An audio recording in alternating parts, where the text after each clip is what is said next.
Olá, pessoal. Hoje a gente vai falar sobre trauma e resiliência.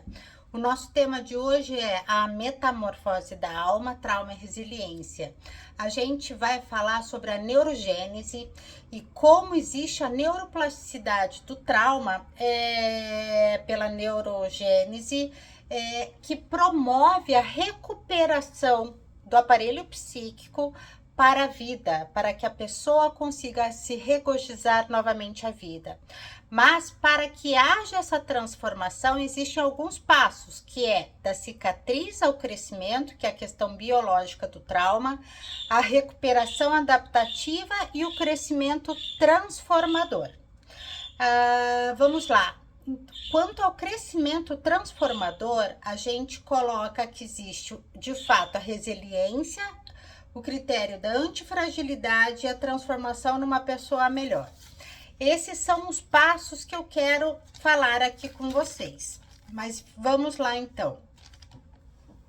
O trauma desencadeia uma cicatriz. Ele tem processos que vão alterar a manifestação do gene. A reclamação traz um alívio imediato, mas não resolve. Então, os reclamadores crônicos, na realidade, não vão para essa etapa da transformação do crescimento transformador. Fácil é voltar a ser o que se era. Difícil, mas bacana é se transformar numa pessoa mais forte por autoconhecimento. Então, somente por um processo analítico, psicanalítico, com a elaboração dessa questão, que existe uma transformação da neuroplasticidade cerebral para, de fato, para que de fato o sujeito possa ter uma vida mais saudável. Vamos lá, do primeiro passo, né, do trauma, da cicatriz ao crescimento. A neurobiologia da resiliência e da antifragilidade como a diversidade remodeladora do cérebro. Trauma. Até onde conseguimos crescer? Até onde romantizamos o trauma e quando pode ser útil na nossa vida? Diferenciando quem se paralisa daquele que se recupera, mas volta a ser o que era, e quem dá um passo adiante aproveita isso para crescer. Então, toda a questão traumática, ela vem nesse sentido do sujeito poder crescer. Vamos lá. O estresse nunca é agudo, porque o estresse agudo é absolutamente normal para o sistema psíquico de qualquer pessoa. O estresse intenso e prolongado, a vida, esse adoece. Nos transtornos de estresse pós-traumático, é uma reação do organismo a um trauma. Exemplo, aquele sujeito que está em Nova York, na hora das torres gêmeas que elas caem, ele observa aquela cena. Ali existe uma condição de TEPT, que é transtorno de estresse pós-traumático. Mas a questão é que nem todo mundo desenvolve estresse pós-traumático. Existe uma diferença muito grande nas pessoas. Quanto ao trauma, em todas as situações traumáticas na vida, algumas são inquestionáveis para algumas pessoas, para qualquer pessoa, na verdade. Outras são traumas porque a gente não conseguiu uma resposta adequada àquela situação. Não se elaborou aquela situação. O trauma, o cérebro lê como ameaça, então é a reação do estresse. O cérebro é o cérebro, né, que ele é lento para se reagir a essa coisa do perigo. Ele sempre vai acionar o hipotálamo, e o hipotálamo vai acionar a hipófise, e a hipófise aciona a suprarrenal, que é uma glândula que tem em cima dos rins, que libera o cortisol, que sobe para o cérebro. E aí, quando se observa o organismo, que essa situação é um susto, opa, respira, põe um pé no chão, ele libera pouco e vai se fazendo a homeostase do organismo. Isso é um padrão, né? Essa situação que eu acabei de dizer que acontece, o trauma aciona o hipotálamo da hipófise, a hipófise as suprarrenais, isso é um padrão. Todas as vezes que o cérebro entende uma ameaça, esse processo vai acontecer. E quando aumenta o cortisol exponencialmente, por uma situação muito ruim, aumenta a energia e o estado de alerta para fazer frente a alguma ameaça. Isso agudamente não é ruim para o corpo humano e para o aparelho psíquico. O problema é depois que isso acontece. Já percebeu que quando uma pessoa tem uma semana de muito estresse, passado um tempo a pessoa adoece, ou uma gripe, ou uma alergia, uma tosse chata. Mas o que é legal no estresse imediato, o cortisol que é liberado para você enfrentar, se você começou a enfrentar, se autorregular, suponhamos que foi um susto, né? Aquilo que eu falei. E não uma ameaça real. O próprio cortisol começa a entrar no circuito e começa a diminuir a liberação de hipotálamo, se autoajustando. Primeiro passo do trauma, marca biológica. Por que algumas pessoas não desenvolvem estresse pós-traumático? Porque existem fatores no trauma que têm a marca biológica, deixa uma cicatriz epigenética. Em todo trauma pujante, ele vai deixar uma cicatriz epigenética. Não é que modifique o gene. O DNA, ele modifica a forma como o gene se manifesta. Então, sabendo que esse trauma tem uma cicatriz e que ele vai modificar a forma como o gene se manifesta. Essa cicatriz epigenética pode ativar ou inibir o gene. Depende do que o gene faz, da manifestação desse gene. Segundo passo, recuperação adaptativa desse trauma. O trauma tem uma marca biológica, ele tem uma recuperação adaptativa, que significa o funcionamento do organismo voltar ao estado anterior do trauma. Se você não piorar a situação, retroalimentando aquele circuito que tende a liberar cada vez mais cortisol, se você começa a fazer o que chamamos de autorregulagem, isso melhora. Levei um susto, passou, estou viva. Eu faço uma série de exercícios respiratórios, eu coloco os pés no chão, viver o aqui e agora. Eu volto pro aqui e pro agora. Eu faço a respiração 4x4x8, que é difícil, mas trago ao aqui e agora. Você se ajusta ao agora, você fica apavorado, mas do contrário, se você fica apavorado e fala em exaustão, chegou o pai, aconteceu isso, chegou a mãe, chegou isso, chega vizinhos, a mãe fala, filho, conta de novo toda a situação que passou e a pessoa fica falando exaustivamente, essa situação fica em alerta, hipotálamo, hipófise, suprarrenais e fica nesse circuito de despejar-se esse cortisol. O importante é a pessoa se autorregular, aqui agora, quietinho, e levá-la para um profissional, um psicanalista, um psicoterapeuta, para que a pessoa possa falar e essa pessoa especializada vai ajudar, auxiliar a pessoa a se autorregular. A reclamação, ela é um alívio, pessoal, mas ela não resolve. Não faz você aprender com aquelas situações. Reclamadores crônicos poucas vezes vão para a etapa do crescimento transformador. Lembra que existem etapas que eu falei para vocês no início? Que é da cicatriz ao crescimento, recuperação adaptativa e crescimento transformador. Nem todo mundo que sofre trauma, pessoal, evolui para esses 3 passos, porque fica nessa ensimesmados nessa situação. E o pior, em estado crônico, o que o corpo não vai aguentar, nem o aparelho psíquico, essa questão.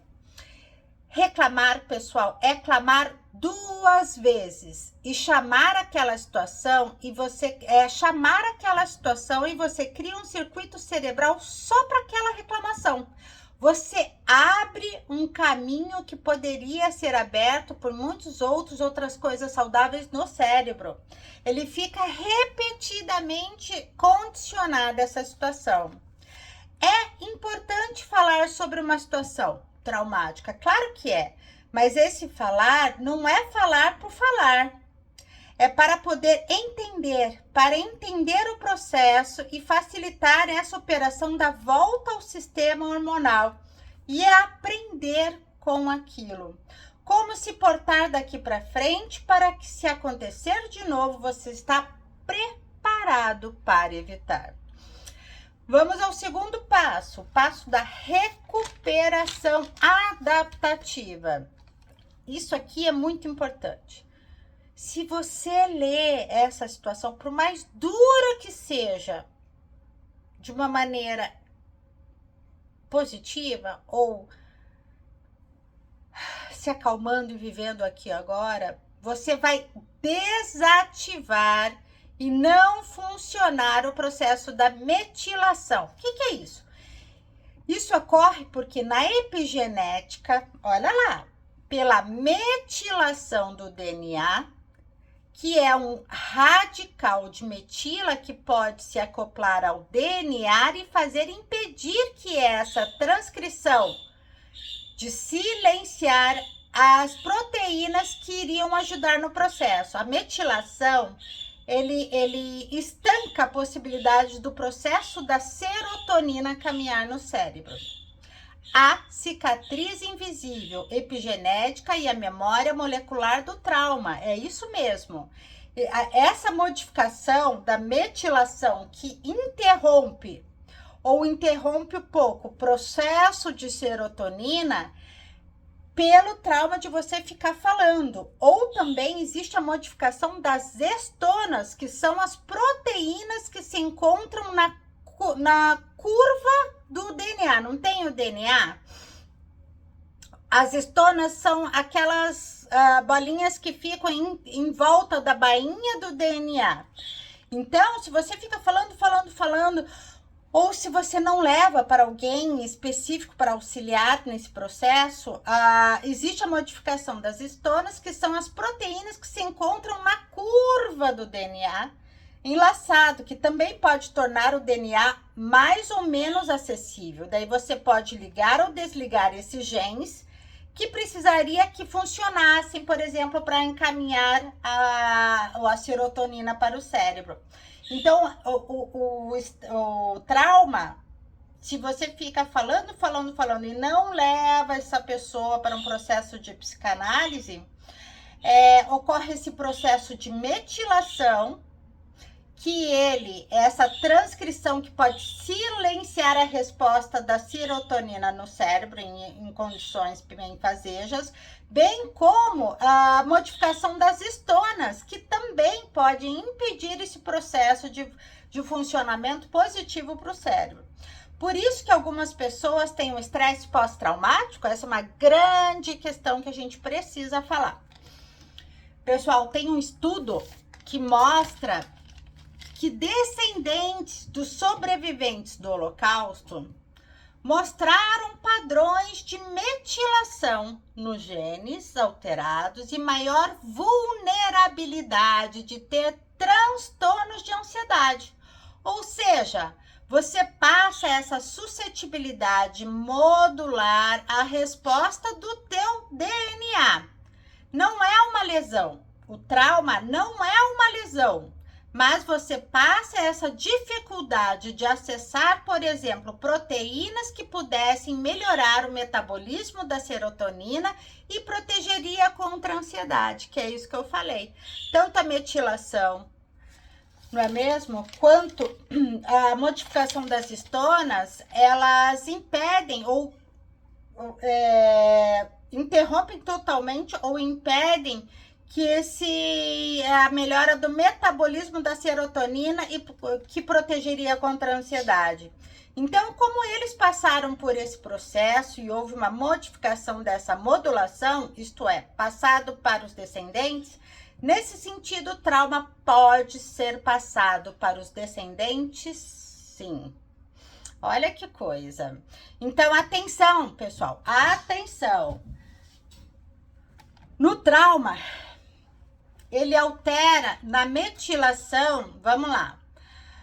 Na alteração da metilação, que é o que eu acabei de dizer, do DNA, altera o gene SLC6A4, que transportador da serotonina, e afeta a regulação do humor e a resiliência ao estresse.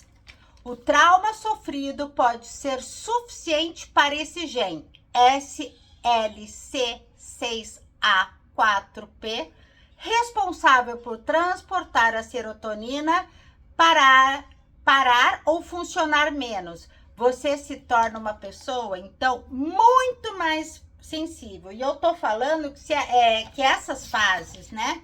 Porque que nem todos atravessam da cicatriz ao crescimento, a recuperação adaptativa e crescimento transformador. Imagine-se que essa pessoa que teve esse trauma e esse gene SLC6A4P responsável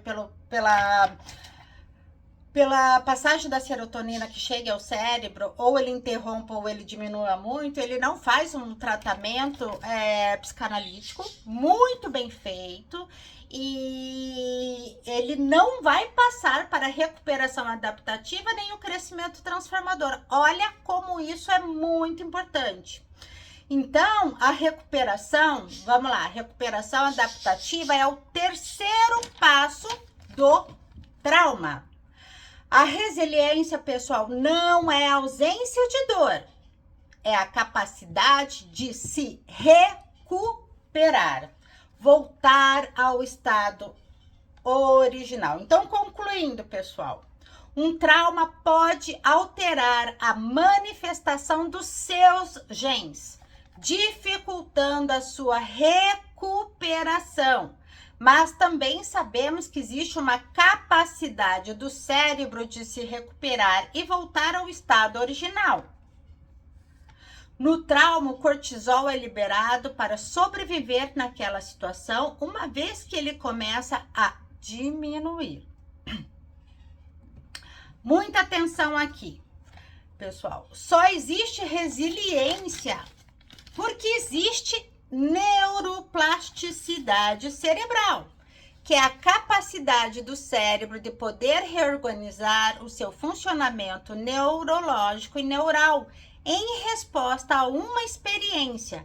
É como se fosse um músculo, né? A neuroplasticidade, o cérebro é como se fosse um músculo, então precisa se trabalhar esse cérebro para sair dessas marquinhas da metilação e das histonas que são interrompidos esse gene para receber e captar novamente a serotonina. Mas como que eu faço então, Cláudia? Daí você vai me perguntar, tá, mas como que eu faço a neuroplasticidade se existe essa interrupção pela metilação e pelas histonas de processar a serotonina para o cérebro? Com uma psicanálise bem feita, entendendo este trauma, repassando e elaborando essa situação, criando circuitos novos no cérebro. E também a meditação mindfulness é importante para que o cérebro possa se recuperar, fazendo a neurogênese, que é a estimulação de novos neurônios. Olha como a nossa máquina cerebral é sensacional. Então, chegada à resiliência, nós chegamos no processo da antifragilidade. Esse termo conceitual, antifragilidade, é um conceito da neurogênese novo que se transforma e faz uma pessoa mais forte. Então, primeiro, uma vez chegando e realizando a neuroplasticidade, chegando à resiliência, nós chegamos, o que é resiliência? Voltar a ser o ser humano como era antes. Segundo, antifragilidade. Eu faço do limão uma limonada. Aquilo que vem, tudo bem, eu sei que isso pode ser, mas vamos lá, eu vou fazer uma limonada dessa questão azeda que me veio. E o terceiro, crescimento pós-traumático, você consegue a transformação positiva, que é além do trauma. Você entra numa condição pré-trauma e você recupera pela neurogênese o seu aparelho psíquico. Vocês viram, pessoal, o quanto é importante uma psicanálise na vida do sujeito? Então, aposte na tua saúde mental. Se você tem traumas lá atrás na sua vida, pode ser que você não tenha feito e muito provavelmente não fez esses 3 passos, que é da cicatriz ao crescimento, recuperação adaptativa, crescimento transformador, que chega à resiliência. Que a resiliência vem no sentido de antifragilidade e no crescimento de ser uma pessoa muito mais forte neste mundo. Tá bom, pessoal? Eu vou acabando aqui. Houve um estudo de psiquiatria, neurologia, neurociência e neurobiologia hoje para eu poder entregar esse material para vocês. Vejam, assistam, deem seu like, toque no sininho, siga esse canal e mande e divulgue esse vídeo para muitas pessoas. Até mais!